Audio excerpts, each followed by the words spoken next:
Hello and welcome to our weekly IG Live. Today we are going to be talking to author and bookstagrammer Danielle Marietta. She's going to be joining us here in just a few minutes. If you haven't checked it out, she has a new Christmas book that you can see. Hello. I was just talking about Danielle Marietta. She's going to be talking to us about her Christmas book. Hello there. Thank you to everybody.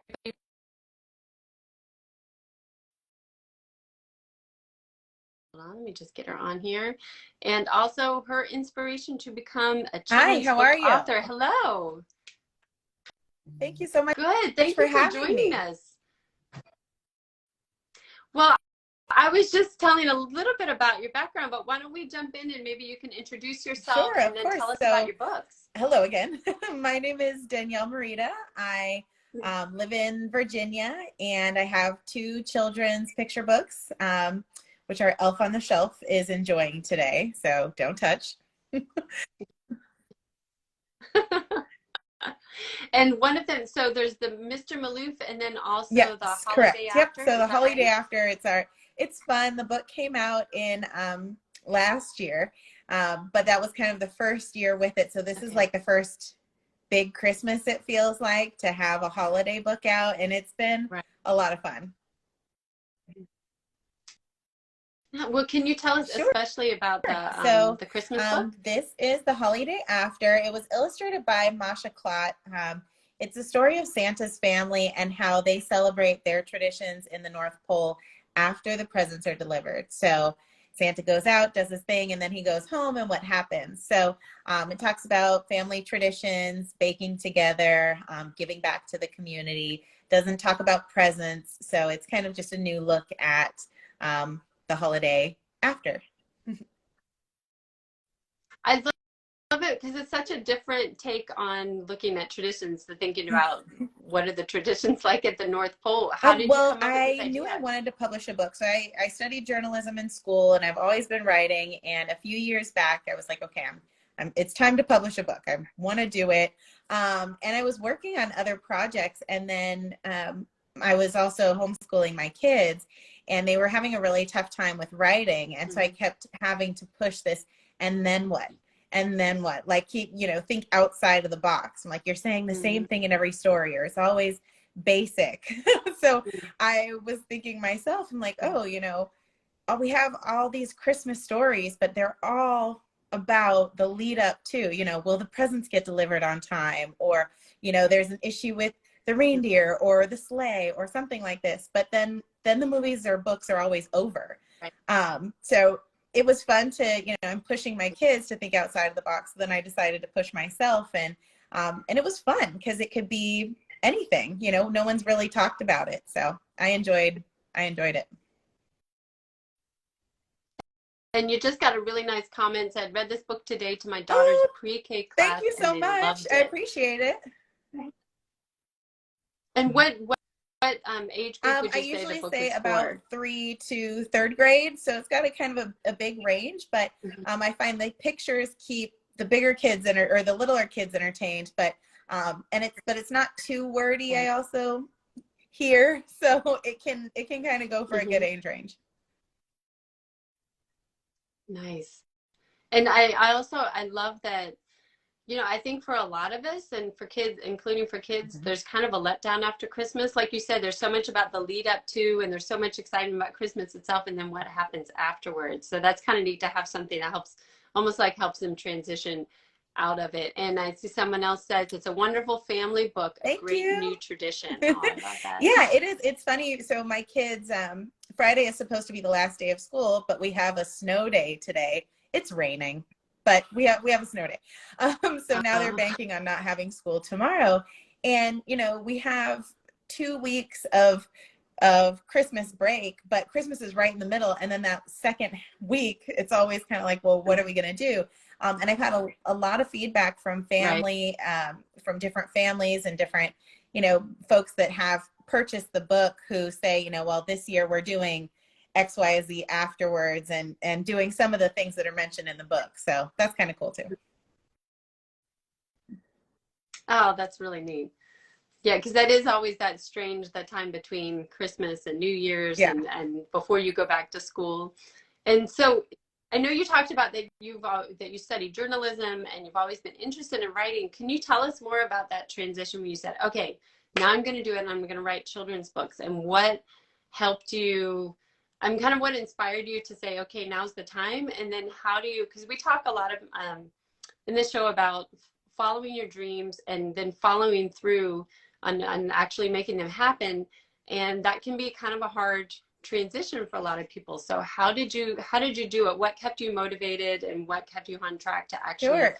follow So through with your dream? I was mostly focused on writing news things, and it was too factual. I kept getting the feedback that, I was too creative and I needed to take my personal feelings out of news writing, and I'm not good at that. Interesting.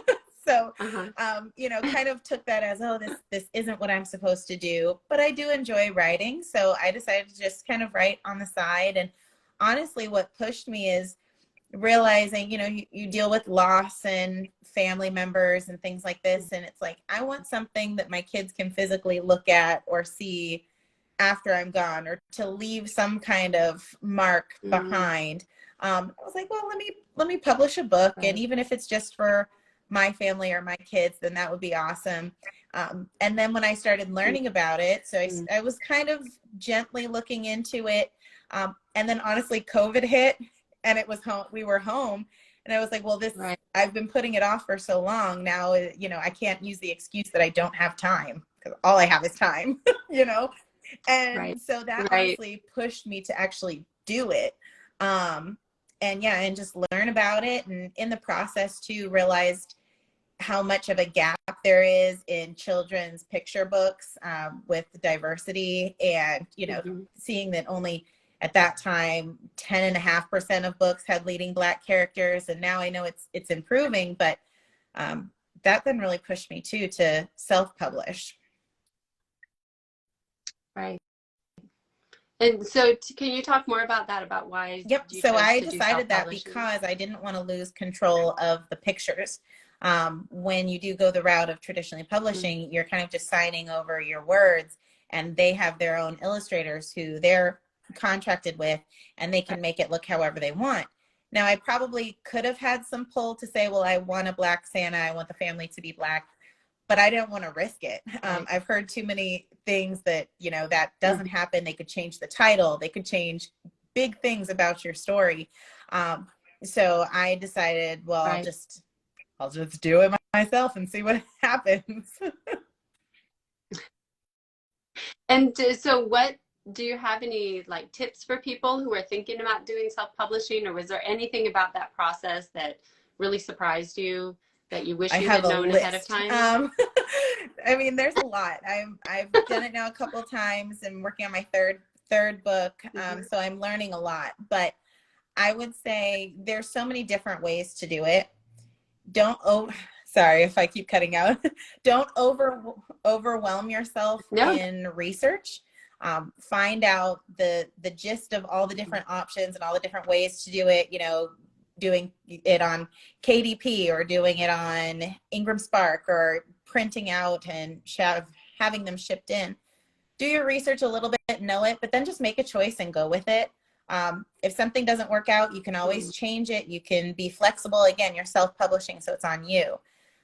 But just learn what works best. Don't overwhelm yourself in the research, though. I see people just drown in research. right. Right. And I should mention, because I don't want you to give away too much, but for people who are interested in following more Yeah. tips, you do actually mentoring, right, of up and coming authors, which is such a great service, because I think there are a lot of people who are interested and they don't really know where to start, or like you said, then they get started and they get really stuck at one point in it. So can you talk a little bit Yeah, more of about course. that kind of So service just that you a couple offer? different things. I can offer some 30-minute calls. If you just have a call and you want to, if you're lost in the beginning, I did it. I reached out to folks like, I think I have it, but I don't know what comes first. So if you're kind of stuck Right. in that place, you can give me a call, do a 30-minute thing. If you want to schedule that more reoccurring author coaching, we can do that as well. I also offer kind of a 6-month or a 3-month book launch coaching and Mhm. one-on-ones, where I'll also provide you with a calendar of kind of what things to do at what time, and then set up a launch week kind of event, bunch of events. That's wonderful. That I mean, what a great service to offer to people who, like we said, I mean, about this specifically, but a lot of times we talk about how people have an idea and they don't really Mhm. know how to go from A to B. What do you do once you have the idea? How do you actually make it happen? So that's great. What have your experience been like? What do most people get most stuck on, or what Honestly, do they feel like they need the most everyone's help got with? it. I feel like they have all the things. You just need someone to say go. They might have the pieces, and I might just say, do try it this way first, or make sure you have this, and don't forget the ISBN. Don't forget to do it this way, or give my advice on why you should purchase your own ISBNs instead of going through Amazon, and just kind of giving them the options. Sometimes people are more focused financially and they want to see financial return, and I push them in one direction. If they're more focused on the bigger picture and they want their book out there for anyone, and they're thinking long term, I'm going to point them in a different direction. So it kind of depends on what people are looking for. Right. But I feel like I've done Right. enough research that I can kind of help tell you, don't do that, do that. Right. Well, I want to circle back and go to what you were talking about the diversity. Of course, that's something that we really promote a lot on this channel, and it's so needed. Can you talk a little bit more about what do you think? Like you said, it's improving, but we have so much further to go. What do you see as the big gaps, or what do you think that we need to do to make it more inclusive? I mean, is a lot of it about the big publishers, kind of like you were saying, that people kind of lose control? Is it encouraging more authors, or what do you think that maybe the I next think the steps next we steps should too take have are? to do with big publishers. The big publishing companies need to really genuinely allow BIPOC creators to come in and do that. You're having a lot of white authors publishing Black books, and then you're kind of like, wait, so you're saying you want it, but you're not wanting it this way, you're only wanting it that way. And then Right. it's also a little sad, and I say that fully, I'm doing it too, but that you have people self-publishing, and that's awesome, Mm. but we need the exposure. We need to get out. And, a lot of people who I even see on here, we're self-publishing, and that's great. But these stories are good stories, and they need to be able to be picked up by big publishers, and they need to be on bookshelves. And it shouldn't be this hard. Right. I mean, I know I interviewed one author, and I think Dee Dee Cummings, she's talked about that too, that one of the problems with self-publishing is, like you Mhm. said, you don't have as much access, Mhm. especially to get into school libraries, or, things like that, or to be in a public library. So it is kind of that problem. But like you say, as more people are doing self-publishing to have more control over it, then uh, the big publishers are still in a lot of ways the gatekeepers as far as Mhm. getting the books to more kids. Have you felt like that's been a struggle for you to try and, I mean, you have these wonderful books. Do you feel like it's that you really have to work really hard to try and get I the word do. out about them? I post often. I do all of the things social media, and I will say it helps. If I'm not on social media, Mm-hmm. nobody other than my intimate circle in life know that my books exist. So I need to do social media, and having to explain that to my husband is so much fun. Um, but that's, for me, that's the only way I can try and reach, and that's why it's important to have a social media presence, whether it's however you want to do it. But to help connect with this person who will connect with that person. I've met some great librarians who have actually offered to be on some of my launch teams, and that then does get my book into some libraries. And I've connected with teacher groups, and will offer to send out free books. And that's the other thing that I do tell self-published authors. I know it's hard, but you got to send out free books.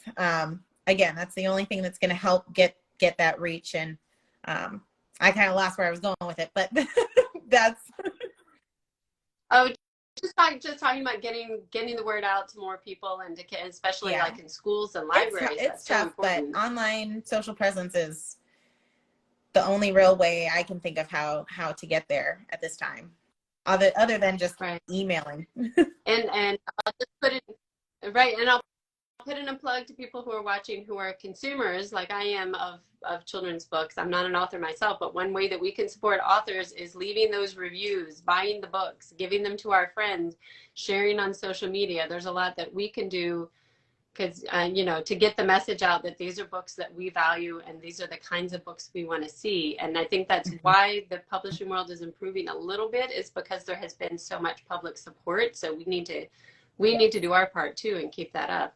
And I think I mean, people can request it at their library too, right? Just Yep. go to your library and Yep, say, I have hey, you should I have heard order that it's in a this few book. libraries, which is exciting. Some in California. I'm in Virginia again. I was like, how? Why? Okay.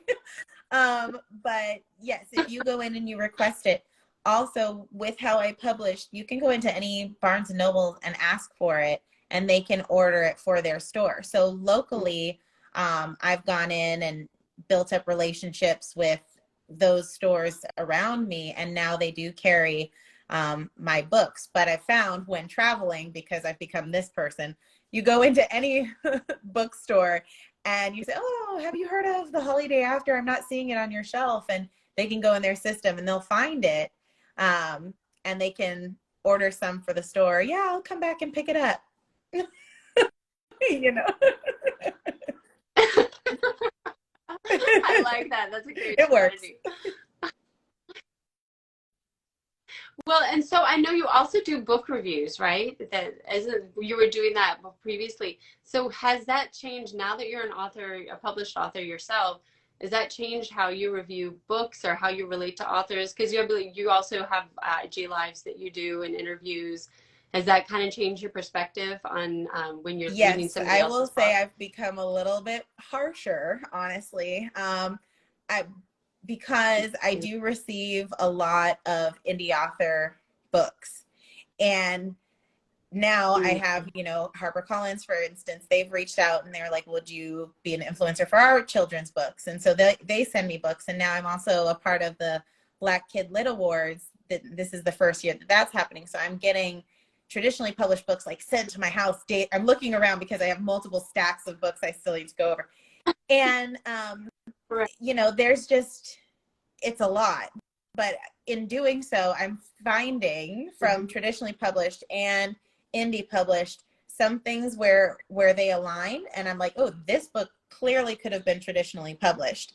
And then just finding, paper quality, how things feel, how they look, different ways they do things. I'm learning from that, but I'm finding that I'm becoming more harsh on my fellow traditionally published, or excuse me, indie authors. So, I mean, I'm guilty of it, but I think too, if you are going to self-publish a book and you really want to do it, look at it as an investment. And sometimes you might need to put some money into the illustrations or into the binding. Right. And that actually makes a huge difference when children's books, especially. Right. I would say as a reader, as a reviewer, it seems like the number one thing I notice about self-published book is the illustrations. They tend to be poor quality, and it's because people don't have the money to invest it. Oh, Dee Dee says that I love the scratch off poster behind you. Link in bio. What is that? Can you tell us? This is the Black Joy scratch off poster. So it's all Black authors, Black books. I have both The Holiday After and Mr. Maloof are up there. As you read them, you can scratch them off, and it's pretty neat. So yes, there is a link in my bio. I think it's still there. Oh, that's great. What a cool product. And someone else also commented, Books with Meaning says, I love requesting my book at you the got to do bookshop it as well. People are afraid to do it, but you don't even have to say you're you. You can just, show up. Yeah. They don't know that you're, I love it. Yes, and don't forget the libraries do. That's important because that's how a lot of kids are going to get access to the books and Yeah. get it Yes. to a really wide audience. Oh, I love it. It's been so much fun to talk to you. I feel like I could keep on talking to you, but I'm going to keep it short and sweet because I'm sure you're as busy as Always. everyone else is this time of year.